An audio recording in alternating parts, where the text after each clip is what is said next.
Aktivitet fond mbledhës në Imperial House në mbështetje të kandidaturës të avokatit Ren Nushaj për Senatin e Michiganit. Në sallën Imperial House u zhvillua një aktivitet madhështor fond mbledhës në mbështetjen të avokatit shqiptar amerikan Ren Nushaj, i cili po kandidon për Senatin e shtetit Michiganit, një organ me 33 senator, ku ai synon të përfaqësojë zonën e tij elektorale. Mbrëmja organizua nga aktivistët e njohur të komunitetit Toni Kadiu dhe Leo Çaushi, të cilët theksuan rëndësinë e mbështetjes komunitetit shqiptaro-amerikan për një kandidaturë të denjë, profesionale, me integritet të lartë shoqëror. Ata shprehen mbështetjen për kandidatin si një jurist i njohur i komunitetit tonë, i cili kërkon të angazhohet në politikën lokale për sjellë zërin e shqiptarëve në institucionet amerikane. Të pranishme në aktivitet ishin edhe figurat të shquara të komunitetit, mes tyre kandidatja e njohur demokrate Suzana Shkreli, e cila garon në emër të Partisë Demokratike për postin e sekretares së shtetit në Michigan. Ajo përgëzoi dhe iniciativën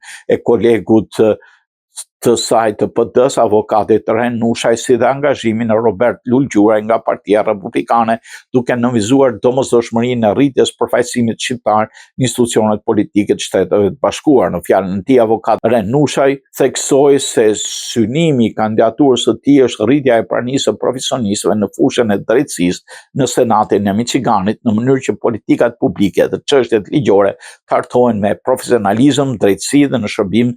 të elektoratit të zonës së tij. Ai nënvizoi se përfshirja e komunitetit shqiptaro-amerikan është thelbësore për forcimin e zërit të tyre në institucionet e vendimarrjes. Profesor Altin Zaloshnja mbështeti fuqimisht angazhimin e shqiptarëve në politikë dhe prezantoi një nismë të shoqatës së bashk për diasporën që kërkon hapjen e një konsullate shqiptare në shtetin e Michiganit, një iniciativë që do kishte ndikim të madh pozitiv në shërbimin ndaj komunitetit shqiptaro-amerikan. Atmosfera ngrohtë, vullneti pjesëmarrësve për të kontribuar e shndruar në mbrëmjen një shembull të shkëlqyer të unitetit komunitar dhe mbështetjes ndaj profesionistëve shqiptar që synojnë të jenë pjesë aktive e mekanizmave të vendimarrjes në Shtetet e Bashkuara. Organizatorët u shprehen se kjo nismë është vetëm fillimi i një rrugtimi të gjatë që ka për qëllim garantimin e një përfaqësimi të fortë dhe të aftë të drejtë të komunitetit tonë.